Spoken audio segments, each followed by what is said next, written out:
마태복음 24장과 25장은 기록을 보니까 예루살렘의 멸망이 있어요. 주님의 재림을 기록했어요.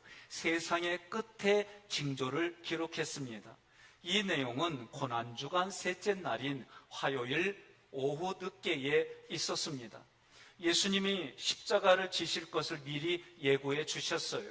왜냐하면 함께 했던 예수님이 너무 힘없게 권력과 무력으로 죽으시는 예수님을 통해 충격을 받을 제자들을 위로하고 권면하고 흔들리지 말라고 이 말씀들을 계속해서 예수님이 준비하여 말씀하시는 거예요.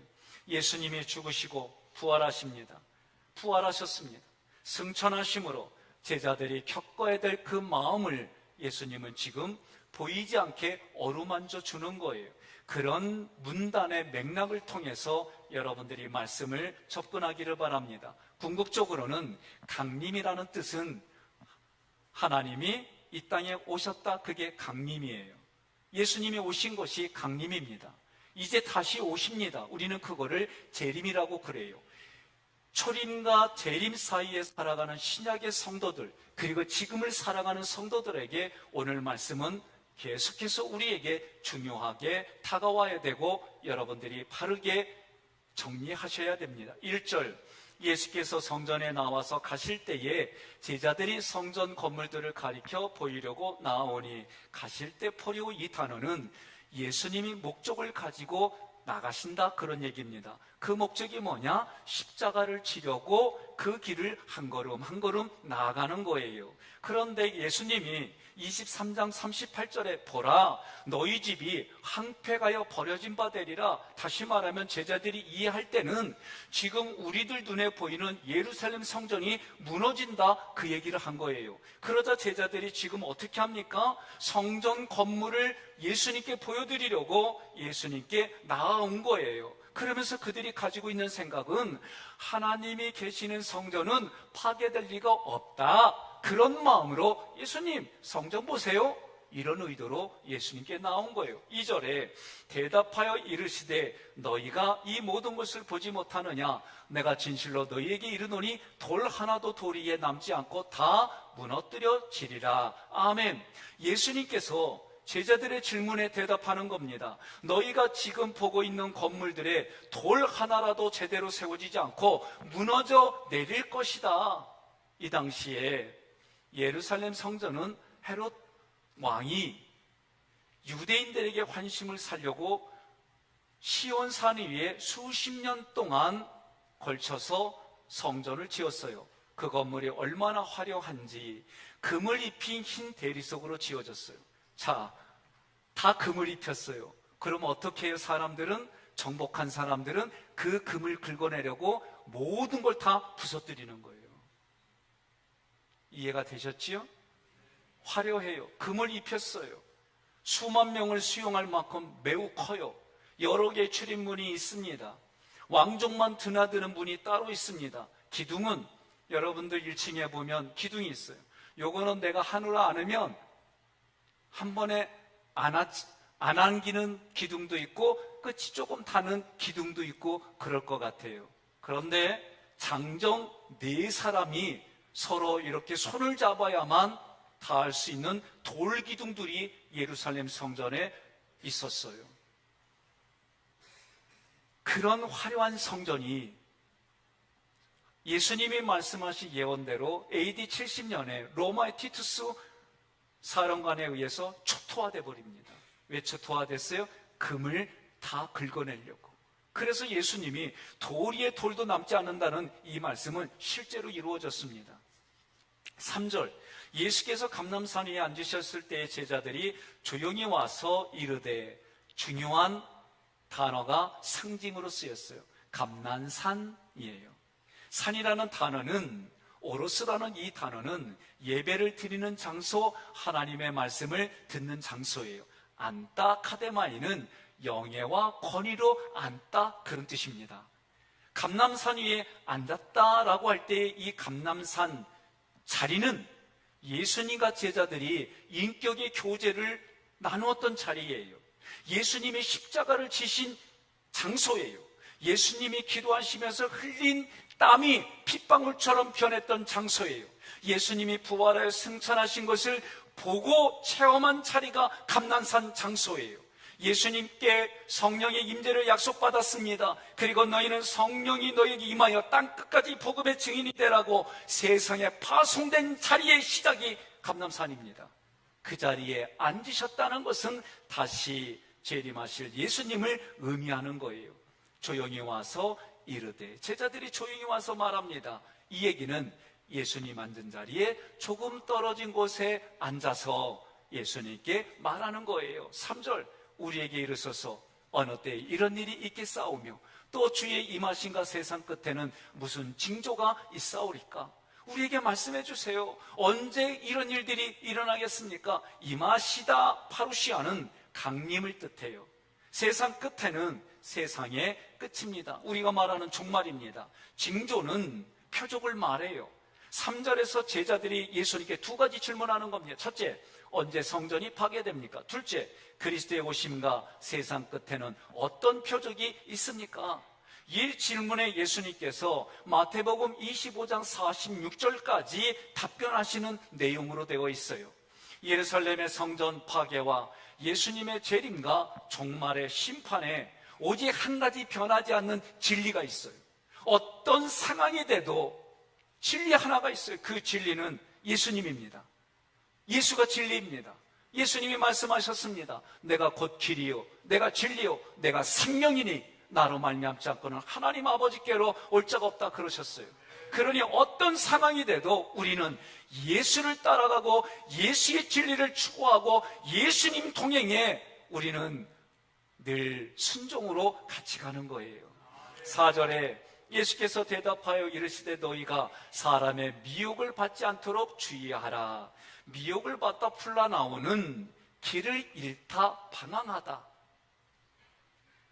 수동으로 쓰이면 누군가에 의해서 길을 잃게 하고 방황하게 하다예요. 예수님이 내가 곧 길이요 예수님께로 가는 길을 찾지 못해서 방황하게 하고 길을 잃어버리게 하는 것이 미혹을 받다 이 뜻이에요. 어떤 한 사람이 열정이 있습니다. 지식이 있습니다. 가르치는 게 탁월합니다. 남들보다 솔선수범합니다. 능력 행함이 있습니다. 그런 자기를 보여줘서 미혹을 한다는 거예요. 그 미혹을 한다는 얘기는 더 자세히 말하면 자기를 따르게 한다는 거예요. 자기의 영향력 안에 있게 한다는 거예요. 따르지 않으면 고난을 줍니다. 따르지 않으면 미워합니다. 따르지 않으면 왕따를 시켜줍니다. 이런 모습이 있어요. 우리 교회도 있어요. 옆에 분한테 그래요. 누구냐고 궁금하냐고 물어봐요. 그럼 제가 정확히 얘기해 줄게요. 신천지 그러세요. 네? 그러니까 오늘부터 이런 일을 하면 신천지구나 대놓고 얘기하세요. 이미 종교연구소에서 한 것들이 월간 종교지에 나와 있어요. 추수꾼을 보내서 처음에 3년부터 5년, 길게는 10년 동안 너무 많은 사람들에게 솔선수범합니다. 신앙이 있는 것처럼 말합니다. 그러나 점점 자기의 욕구를 들어주지 않고 그 욕구를 채워주지 않으며 점점 자기 자신을 드러냅니다. 그리고는 사람을 미혹해서 신천지로 끌고 가고 그 건물까지 다 가져갔어요. 이게 우리나라에 있었던 실제이고 그 일들을 진행해 왔습니다. 우리는 주의하라 그래서 성경이 블레포라는 단어예요. 이런 모습들을 너희 눈으로 확인하고 분별하여 이 성으로 알아차리라는 거예요. 이런 사람을 어떻게 하라고 했습니까? 권면하라는 거예요. 권면하는데도 듣지 않으면 내보내라는 거예요. 그 공동체에서 내보내서 교회의 질서를 깨트리지 않게 하라는 거예요. 사람은 종말의 사건과 종말의 예언을 다룰 때에 미혹하기 쉽습니다. 특별히 천재지변과 연결돼서 말하면 세상 끝으로 믿어버려요. 결국 종말에 대한 성급한 생각으로 그 일에만 몰두하고 믿음을 무너뜨리는 현장이 돼버려요. 군대에 있을 때에 다미선교에 겪었어요. 이등병 때입니다. 제가 군종 사병이니까 고참들이 저한테 얘기합니다. 어떻게 될 것 같냐고. 몰라요. 그러면서도 속으로 나도 진짜 휴거 되면 어떡하지? 휴거는 성경 언어 아니에요. 저도 궁금했어요. 취침 시간이 넘었는데도 12시까지 모든 50여 명의 우리 쫄병들이 다 눈뜨고 하는 거예요. 아무 일이 안 일어났습니다. 나는 뒤통수 많이 맞았습니다. 예수 믿는 것들 하면서.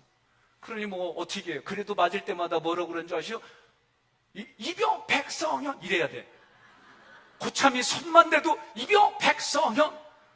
위에 높은 간물대인데 일어나면 머리 부딪혀요. 일어나 그러면 뻔히 부딪힐 줄 알면서 팍 일어나고 쓰러졌어요. 일부러 더 부딪혔지. 그렇게 시키지 말라고. 근데 손해요. 얼마나 아픈지. 일주일간 고생했어요. 여러분, 다미성교회만 그랬습니까?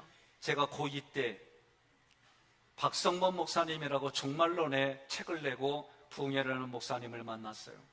저희 시골교회에 오셨어요. 종말론을 이야기합니다. 정말 두렵고 힘들었어요. 나는 어떻게 해야 될까? 고등학교 2학년인가 1학년 때를 기억합니다. 아침에 일어나서 아버님께 선언했습니다. 학교 안 가? 그래서 왜 안 가니? 종말이 다가왔는데 무슨 학교가 필요하고 무슨 직업이 이런 게 왜 필요합니까? 아주 당당하게 얘기했습니다. 우리 아버지가 웃으면서 저에게 하신 말입니다. 내일 지구에 종말이 온다 할지라도 너는 학교에 출근할지라. 진짜 저희 아버지가 사과나무 한 그루 심는다는 그 말을 해주면서 내가 있는 자리에서 최선을 다하는 것이 그리스도인이다라고 얘기를 해주셨어요. 부대끼고 헷갈렸지만 그래도 그 말 듣고 출근했기에, 출근이 아니지, 학교 갔기에 오늘 여기에 있었던 거요. 만약에 거기에 잘못 들려갔다면은 오늘날 MBC, KBS에서 특집으로 내놓는 이상한 집단에서 나도 발견됐을지 몰라요. 여러분 혹시 저를 신뢰하십니까? 신뢰하는 분만 손들어 보세요. 감사합니다. 아니요, 들고 계세요. 그리고 안 든 분한테 얘기하세요. 귓속말로 알고 보니까 백성현 목사가 그리스도야 그러세요. 뭐라고 그래요? 예? 그러거든 따르지 마세요. 사람은 더 이상 그리스도로 올 수가 없습니다. 그럼에도 불구하고 많은 분들이 이런 일들 속에 딸려가는 이유가 무엇일까? 그들이 인간적으로 자라줍니다. 사업을 하면 사업을 도와줍니다. 물건을 팔면 물건을 팔아줍니다. 인간관계를 만들어 놓고 그리고 자기의 요구와 욕구를 내놓는 것이 대부분 우리 사람들의 모습이에요. 나도 우리 부목사님들한테 어떤 일이 있거든 10년 동안 섬겨. 그전에는 3년만 섬겨. 그리고 네 얘기해. 그랬어요. 지금은 10년 섬겨. 그리고 네 얘기를 정말 필요한 걸 얘기를 해. 그러면 안 들어줄 사람이 없을 거다. 그랬어요. 그런데 자기를 드러내서 하나님께로 인도하는 게 아니라 자기를 드러내 자기의 사리사욕을 찾는 것이 오늘날 우리들의 살아가는 삶의 현장에 비일비재합니다. 예수 그리스도가 진리입니다. 예수 그리스도가 생명입니다. 예수 그리스도가 길입니다. 우리는 그 길을 준비된 목자와 함께 드림팀을 이루어 생명을 살리고 생명들과 함께 서로 지어져 같이 가는 거예요. 5절부터 계속해서 예수님이 미혹당하는 게 무엇인지 구체적으로 징조라는 표현으로 얘기를 하는 거예요. 많은 사람이 내 이름으로 와서 이르되 나는 그리스도라 하여 많은 사람을 미혹하리라. 자, 엘코마이는 미래에 어떤 사람이 자기를 그리스도로 소개하며 자기 나름대로 논리를 가지고 말한다는 거예요. 내가 그리스도라는 거예요. 여러분, 우리 주변에 너무 많아요. 문선명 씨가 그랬고 또 이만희 씨가 그랬고 자기가 그리스도래요. 그래서 너무 많은 사람들에게 그리스도의 이 이름을 평가절하시켜버렸어요. 그래서 예수 믿는 우리들이 예수 믿는 것 때문에 아프고 고통당하는 그런 세상을 살아갑니다. 많은 이들을 미혹해서 방황하고 길을 잃어버리게 한다는 거예요. 두 번째 징조, 두 번째 우리를 미혹하는 게 뭐냐? 난리와 난리 소문을 듣겠으나 너희는 삼가 두려워하지 말라. 이런 일이 있어야 하되 아직 끝은 아니니라. 난리 폴레모스 이 단어는 복수예요. 이런 전쟁들이 계속 일어난다는 거예요. 국가 안에서 국가 밖에서 서로 간의 반감과 적대감을 가지고 벌어지는 전투예요. 실제는 사상의 차이입니다. 이념의 차이입니다. 종교적인 신념의 차이가 있습니다. 이러한 것들 때문에 전쟁을 일으킨다라고 얘기해 주시는 거예요. 종말 직전에 이런 전쟁들이 계속해서 발생하는 거예요. 듣겠으나, 이 단어는 미래에 실제로 일어날 일들이다. 너희는 삼가 호라오는 영적으로 보라는 거예요. 우리의 눈 블레포로 보는 것이 아니라 호라오, 영적으로 하나님의 시각으로 보라는 거예요. 그래서 깨달으라는 거예요. 두려워하지 말라 그랬어요. 왜 두려워합니까? 소문을 들어서 두려운 거예요. 일어나지 않은 일을 지금 일어나는 것처럼, 일어나지 않았던 일들이 지금 일어날 것처럼, 그래서 내 마음의 질서가 깨졌어요. 두려워하지 말라는 얘기는 내 마음의 질서를 깨뜨리지 말라는 거예요. 이런 일이 있어야 하되 반드시 이런 일이 일어난다, 그런 뜻입니다. 아직 끝은 아니니라. 이러한 일들이 반드시 일어나고 우리가 겪더라도 놀라거나 두려워하지 말라. 왜냐하면 곧바로 종말이 찾아오는 것이 아니다라고 말하는 거예요. 여러분, 저는 6.25를 겪은 세대가 아닙니다. 그러나 6.25를 겪은 저희 아버지로부터 또 어머니의 이야기를 들어보면 참혹한 것은 말할 수가 없어요. 우리는 지금 걸러져서 보지만은 때로는 목숨이 잃는 현장을 보면 온몸이 산산조각 난 정도가 아니라 피폐해지고, 그것을 다시 재건하려면 이루 말할 수 없는 세월이 걸리는 거예요. 7절에 민족이 민족을, 나라가 나라를 대적하여 일어나겠고, 이 민족 에드노스는 관습을 따라 함께 모인 집단이에요. 다시 말하면 자기의 생각에 동의하여 모인 집단입니다. 그러니 민족이 민족을 말할 때는 자기의 생각으로 뭉쳐진 사람들끼리 전쟁을 치른다는 거예요. 여러분, 무슨 말입니까? 우리가 밖에 보이는 그런 것만 얘기하는 게 아니에요. 생각이 달라져서 생각으로 함께 모이는 일들이 너무 많다는 거예요. 그래서 그것 가지고 자기의 집단이 이기고, 자기의 집단이 누리고, 자기의 집단이 물질과 많은 권력을 가져야 되기 때문에 생각이 다른 사람은 다르다라가 아니라 적으로 간주하는 그런 시대에 우리가 살아가고 있는 거예요. 일어나겠고, 에게로는 미래에 어떤 타인에 의해서 일어나는 전쟁들이다, 그 얘기예요. 한민족이 한민족을 치겠고, 다른 한민족이 일어나서 또 다른 민족을 치겠고, 한 나라가 일어나서 다른 나라를 칠, 이런 일들이 일어난다는 거예요. 번절의 예언 전쟁은 1차적으로 AD 70년에 로마의 티투스 장군에 멸망당했어요. 그러나 그 전에 알렉산드리아 전쟁, 셀루치아 전쟁, 얌니아 전쟁, 이런 분쟁들이, 크고 작은 분쟁들이 계속 일어났어요. 얼마 전에 목회자들이 전라도 강주에서 저희가 모임이 있어서 만났어요. 만나서 얘기하다 보니까 야구 시즌이요. 그 야구 시즌이라서 얘기를 하다 보니까 저는 야구에 별 관심이 없어요. 끌려서 2번 가봤어요. 규율도 모르니까 재미 되게 없어. 법을 알아야 재미있대요. 근데 야구는 저는 별로 이렇게 wat지 않아요. 축구라면 모를까. 그런데 서로 얘기하다 보니까 묘하게 거기 강주진들은 한 분은 의정부에 있고 한 분은 거기에 있고, 대다수가 그 주변의 분들이요. 그러니까 자기 연고지에 따라 얘기하는 걸 깜빡하고 나는 내 고향 충청도 하나 그랬지? 나만 손들고 벌 섰어요. 네? 목회자들끼리도 자기의 연고지에 따라 운동만 그래요? 우리나라에도 전국에 모든 스포츠마다 연고지를 해요. 외국도 보면은 축구한다, 야구한다 그러면 그 지역 색깔을 가지고 훌리건이라는 단어가 나올 정도로 이기거나 지면은 난동을 부리는 게 어떻게 보면 생각이 다르고 문화가 다르고 간습이 다르다고 그런 일들이 일어나는 거예요. 그러니 어떻게 해요?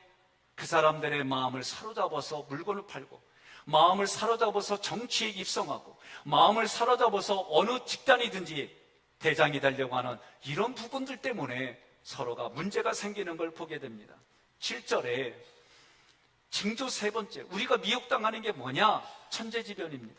곳곳에 기근과 지진이 있으리니 에소마이는 미래에 기근과 지진이 능동적으로 일어난다. 다시 말하면 활발하게 일어난다는 거예요. 오늘날 우리나라도 지진의 안전지대가 아니다라고 그래요. 모든 건물들마다 지진에 대비하는 이런 일들을 하지 않으면 안 된다고 얘기를 할 정도예요. 이 재난은 참을 수 없는 고통이에요. 무서운 재난이에요. 더 깊이 들어가면 사람이나 동물이, 여인들이, 암컷이 분만할 때 겪는 해산의 고통이랴. 어떤 분이 그래요. 난 애 낳아서도 고통 몰라요, 목사님. 그래서 신기해서 몸이 건강하게 저 어렸을 때 할머니들처럼 밤매다가 낳았어? 그런 줄 알고 여쭤봤더니 수술했대요. 여러분, 수술해도 오랜 시간을 치료를 받아야 돼요. 임산부가 해산할 때의 고통은 참기 어렵지만 그 고통을 견디고 나면 새로운 생명이 태어나서 나의 품에 안겼을 때의 그 기쁨은 고통과도 비교할 수가 없고, 그 고통을 잊어버릴 수 있는 것처럼 정말에 일어난 아픔과 고통이 우리가 겪지만, 그러나 예수님과 함께하는 임재의 권능으로, 예수님의 권능이 나의 임재하심으로 우리가 기쁨과 즐거움과 감사가 넘치게 될 것이다 라고 예수님이 말씀하시는 거예요. 네 번째 구절의 징조, 우리를 미혹하는 것은 혹독한 종교 핍박입니다. 그때 사람들이 너희를 환난에 넘겨주겠으며 너희를 죽이리니 너희가 내 이름 때문에 모든 민족에게 미움을 받으리라. 이 말은 우리가 환난에 넘겨진다는 거예요. 이유는 무엇이냐? 믿음의 사람이기 때문에 넘겨진다는 거예요. 그러면 내가 믿음의 사람이다 표현 안 하면 안 넘겨지는 거예요. 옆에 분한테 여쭤보세요.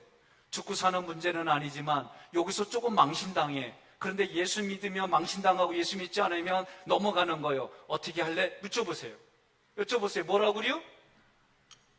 뭐라고요? 표현 안 하겠다고 그래요? 그러면 인격을 좀 생각해서 이렇게 하고 얘기하세요. 넘어가겠다, 표현 안 하겠다 그러면 1번, 표현하겠다 그러면 2번. 표현해보세요. 마음으로만 합시다. 네? 이런 얘기들이에요. 작게는 그렇게 얘기를 하지만 크게는 정말 내 목숨이, 내 직업이 왔다 갔다 하는 현장에 살아가. 우리나라는 덜해요.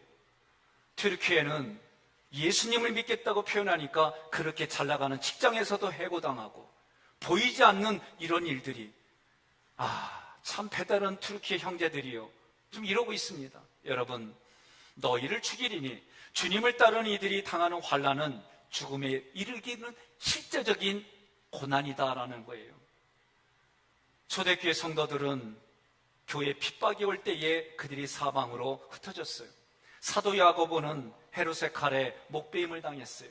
미움을 받다 미세오는 예수 믿는다는 이름 때문에 나에게 적개심을 가지고, 나에게 반감을 가지고 지금 미워하는 거예요. 과거가 아니에요. 지금.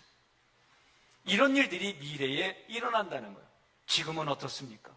저는 종교와 정치와 이 색깔 없이 저는 코로나19 겪을 때에 교회를 핍박하는 거라고 나는 얘기했어요. 무엇 때문에? 정부에서 코로나 방역이라는 이유만으로 교회의 모든 모임을 다 강제적으로 폐쇄했어요. 나는 그때 질문했어요. 그러면 전철도 폐쇄해야지. 그러면 병원도 폐쇄해야지. 그러면 우리 교인들보다 더 가까이 있는 그런 모든 거 폐쇄해야지. 왜 여기만 콕 집어서 하냐 말이지. 물론 신천지 때문에 이런 거 어느 정도 이해는 해요. 그러나 너무나도 깊이 그 내면적에는, 여러분 죄송하지만 저도 저희 때의 80년대 운동권들이 누구누구인지는 알 정도로 저도 학생회 회장으로 어느 정도 일을 했던 사람입니다. 그들이 그때 외쳤던 게 뭐냐? 우리는 반드시 국회에 가겠다 하고 갔어요. 무슨 사상이 있었을까요? 오늘 여러분들이 저희가 앞으로 이루어지는 여러 가지 일들 속에 목사님, 종교 얘기, 다른 종교 얘기, 정치 얘기, 문화 얘기 하면 저도 알아요. 그런데 실제에 이런 부분들도 있는 것은 알고는 있어야지요. 그러니 저는 코로나 방역으로 못했어요. 우리도 2주는 못했어요. 우리 목회자들이 다 코로나 걸렸어요. 전파자가 나요. 얼마나 미안한지. 집에서도 내가 전파를 다 시켰어요. 한 번에 다 걸려야 되는데 한 주씩 한 사람 한 사람 걸려가지고 아주 힘들었어요. 얼마나 따가운 눈초리를 받았는지. 예? 그러니 예수 믿는다는 이유로, 코로나 방역의 이유로 교회 모임과 예배대의 박해가 실제로 있었습니다. 여기에는 더 큰 게 있어요. 죽음에 대한 공포로 다 세상이 도배됐어요. 사망이 왕입니다. 이 죽음에 대한 공포가 우리 예수 믿는 사람들에게는 부활의 신앙으로 승리하는 자리인 줄 믿으시기를 바랍니다. 그런데도 불구하고 많은 곳에 이 사망이, 공포가 만연해져서 정말 때에는 이런 일들 때문에 10절에 배교가 일어난다라고 말하는 거예요. 10절, 그때 많은 사람이 실족하게 되어 서로 잡아주고 서로 미워하겠으며, 실족한다는 단어는 어떤 함정에 빠진다는 겁니다. 그 함정은 다른 이단 종교일 수 있습니다.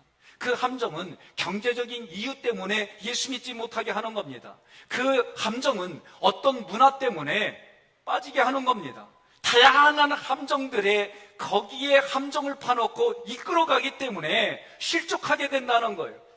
오늘 우리는 때로는 목회자가 여러분들에게 웃으면서 얘기했어요. 제발 우리 교회 전셋값 내려놓읍시다. 요새는 제가 세 가족 만나면 얘기해요. 우리 전셋값 높아요. 와가지고 자리 옮기라고 그러면은 따뜻하게 해줬어요. 따뜻하게 하고 가요. 잘 앉으세요. 그러고 가라고 그랬어요. 우리 헌신하고 이런 자리는 나 이런 헌신하십니다. 천국은 침노하에 있는 자일 거니까 그렇게 얘기하세요. 그러고 들어오세요. 뭐 때문에 실족하는 얘기하지 마세요. 요새 제가 그렇게 먼저 교육을 합니다. 옆에 분에게 그러세요. 웃어 그러세요. 당신 얘기 아니야 그러세요. 서로 잡아주고 파라디도미는 초등학교 선생이 어린아이들에게 가르치면 그게 전부인 줄 아는 거예요. 이렇게, 그래서 어떻게 해요? 헬라의 신비종교에서는 미스테리움, 비밀이라는 이 단어를 썼어요. 비밀, 자기들은 거룩한 가르침을 전수해 주는 거예요. 이게 무슨 뜻입니까? 미래에는 예수님을 믿는 비밀이 아니라 다른 하나님을 거절하게 만드는 배교가 일어난다. 이게 10절의 뜻이에요. 그러면 우리는 배교라고 하면은 다른 이단 종교로만 가는 거를 배교라고 생각, 아니에요. 잘 들으세요. 앞에 분들이 누적이 되어져서 하나님께 영광 돌리고 하나님께로 길을 인도하는 게 아니라 자기를 드러내고 자기의 욕구를 채우려고 사람들에게 잘해주고, 그래서 사람들의 이해관계로 조성하고 만드는 그 모든 일들이 지금 배교다라고 폭넓게 이야기하는 거예요. 미워하겠으며 미래의 반감과 척개심으로 혐오하는 상황이 온다는 거예요. 조금 전에 저도 얘기를 했죠. 하나님, 내가 지금은 하나님 앞에 바르게 쓰려고 몸부림치지만 어느 순간 내가 넘어지지 않게 도와주세요. 야베스처럼 저도 길게 기도하는 거예요. 11절, 우리를 미혹하는 징조 6번째는 거짓 선지자가 거짓 소망을 주는 상황이 일어난다는 거예요. 많은 사람을 미혹한다는 거예요. 하나님과 관계없이 사람들이 필요로 하는 얘기들을 하면서 그 일들을 선포하고 거짓 소망을 갖게 해준다는 거예요. 예레미야 14장 14절에도, 마태복음 7장 22절 23절에도 하나님의 이름으로 했지만 예수님은 나는 너를 모른다 그러는 거예요. 하나님과 관계없이 자기를 드러내고 자기가 그렇게 했다는 거예요. 12절에 우리를 미혹하는 징조 7번째는 큰 실족이 일어난다 그랬어요. 함께 봉독합니다. 불법이 성함으로 많은 사람의 사랑이 식어지리라. 아멘. 거짓 선지자들은 진리를 말했어요.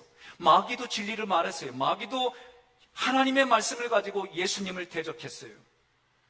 진리는 말하지만 진리 안에 거하고 진리를 지키려는 관심은 없었다는 거예요. 한마디로 말하면 하나님의 법과 하나님의 말씀과 하나님의 규칙에서 떠났다는 거예요. 이런 사람들은 자기 자신뿐만 아니라 분별력이 없는 사람들을 방종한 삶, 방황하는 삶으로 이끌어서 결국 하나님의 십자가의 사랑을 경험하지 못하게 하고 그 사랑을 식어지게 만들어 하나님의 품을 떠나가게 한다라고 말하는 거예요. 13절, 우리를 미혹하는 징조 8번째는 끝까지 견디는 자는 구원을 받으라는 거예요. 여러분, 끝까지 견디는 게 쉬울까요? 어려울까요? 어려워요. 쉽지 않습니다. 어려워요. 저도 저녁마다 세 줄기 쓰듯이 내 마음을 정리하고 다짐하는 일들이 참 많아요. 그런데도 아침에 일어나서 하다 보면 가장 요새는 좀 덜해. 가장 많이 깨지는 게 운전할 때요. 충청도보다 좀 험악해. 옆에 분한테 그래요. 좀 서로 지킵시다. 그리고 제가 한 2초만 늦으면 뒤서 빵빵거리는데 빵빵거릴 때마다 문 열고 나가고 싶어. 목사라서 못 나가는 것 뿐이요.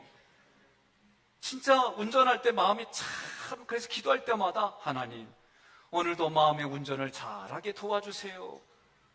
진짜 그렇게 기도해요. 여러분, 이것만 그러겠습니까? 많지요.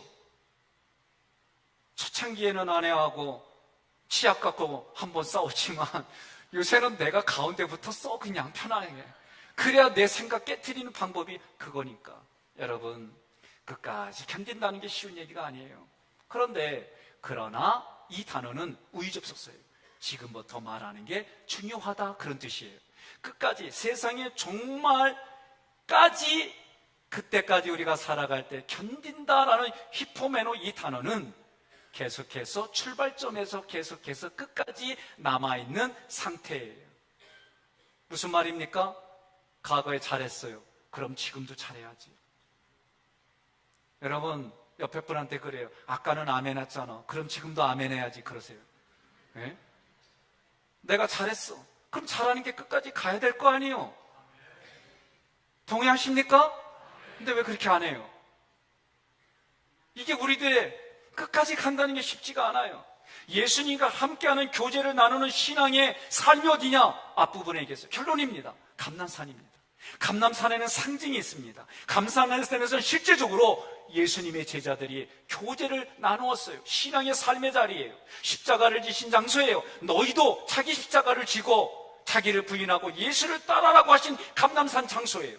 예수님이 기도하신 장소입니다. 예수님이 승천하신 장소입니다. 그 모습을 보고 체험을 겪어서 있는 자리가 감람산이에요. 이 자리는 주님에 의해서 머물러 있는 자리다. 문법이 그렇게 해석하게 해요. 그러니 신앙의 자리를 이탈하지 않는 거예요. 자기의 자리를 고수하는 거예요. 다만 예배 드릴 때만 자기 자리를 바꿔주세요.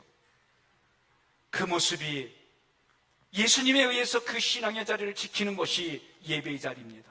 그 자리가 봉사의 자리입니다. 그 자리가 헌신의 자리입니다. 그 자리는 하나님의 나를 구속해 주셔서 구원을 누리는 자리다라고 가르쳐 주는 거예요. 구원을 얻으리다. 미래의 마지막 심판에 예수님에 의해서 구원의 종지부를 찍어주시겠다는 거예요. 14절 마지막, 우리를 미혹하는 9번째 징조는 세상에 복음이 전파된다. 함께 봉독합니다. 이 천국 복음이 모든 민족에게 증언되기 위하여 온 세상에 전파되리니 그제야 끝이 오리라. 아멘. 죄인인 나 우리를 하나님께서 일방적으로 사랑해 주셔서 하나님이 사람의 몸을 입고 오신 분이 예수님이에요. 그 예수님이 먼저 나에게 사랑한다라고 십자가에 달려 돌아가셨어요. 그 달려 돌아가신 것이 나의 구체적인 죄 때문에 돌아가셨고, 예수님이 돌아가심으로 나는 나의 죄를 지어서 죽는 이 일이 예수님 때문에 해결됐습니다. 그래서 나는 예수님의 십자가를 사랑합니다. 예수님의 십자가의 죽음을 내가 인정하고 받아들입니다. 그런 이들마다 내 육신이 흙으로 돌아갈 때에 예수님처럼 영혼육이 부활할 것을 믿는 거예요. 많은 증인들 앞에 하나님 보좌로 승천하셨던 것처럼 우리들도 예수님과 함께 십자가를 지고 예수님과 함께 부활하고 예수님과 함께 승천하게 된다라고 가르쳐 주는 거예요. 그런 일들이 나에게 실제로 일어나는 일이 뭐냐? 그게 세례를 받으면 이런 일들이 하나님이 똑같이 여겨주겠다라고 하는 거예요. 교회 안에서도 성도들 간에 하나님과 떨어지도록 미혹하는 영이 있어요. 그런 일들을 분별해, 오늘 말씀처럼 분별해서 자기 자신을 경건에 이르도록 노력하시고, 여기저기에서 내가 그리스도다라고 미혹하는 일에 여러분 눈도 주지 마시고 기도 열지 마십시오. 나를 하나님과 나의 관계 속에서 흔들고 떨어뜨리고 잘못된 길로 가게 하는 미혹하는 영이 있다면 여러분 회개하고 돌이키기에 여러분들이 역할을 해주십시오. 그리고 그런 일을 통해 함께 예배드리고 함께 기도하고 함께 찬양하는 그런 신앙생활을 할 수 있도록 여러분들이 함께 나서시기를 권면합니다. 자기가 그리스도라고 말하는 사람들이 들끓습니다. 난리가 여기저기서 일어납니다. 그러나 그런 일이 있을 때마다, 자연환경으로 인해 훼손되는 질서가 있을 때마다 정말에 임박했구나 라고 생각하시고 하나님께서 부르신 소명의 아멘, 내가 여기 있습니다, 말씀하옵소서. 그리고 하나님이 나에게 하라고 하신 일들이 깨달아져서, 그리고 그것이 나의 사명입니다 라고 고백하고 주님이 주신 은사를 가지고 땅끝까지 복음을 전하고 전합시다. 나에게 땅끝은 전혀 누구도 관심 갖지 않는 사람이 나에게는 땅끝입니다. 그래서 히브리서 12장 2절 함께 봉독합니다. 믿음의 주요 온전케 하시는 이인 예수를 바라보자. 그는 그 앞에 있는 기쁨을 위하여 십자가를 참으사 부끄러움을 개의치 아니하시더니 하나님 보좌 우편에 앉으셨느니라. 아멘. 감난산에 앉았다는 것은 예수님의 신앙 안에 머무르는 겁니다. 주님과 동행하는 겁니다. 사명을 감당하는 태도입니다. 이러한 은혜를 주신 하나님께 감사하며 우리는 맥주조를 지키고 지켰습니다. 하나님 중심, 예배 중심, 교회 중심, 말씀 중심으로 살아가셔서 하나님이 기뻐하시는 복된 삶을 누리고 나눠주시기를 권면하며 축복합니다.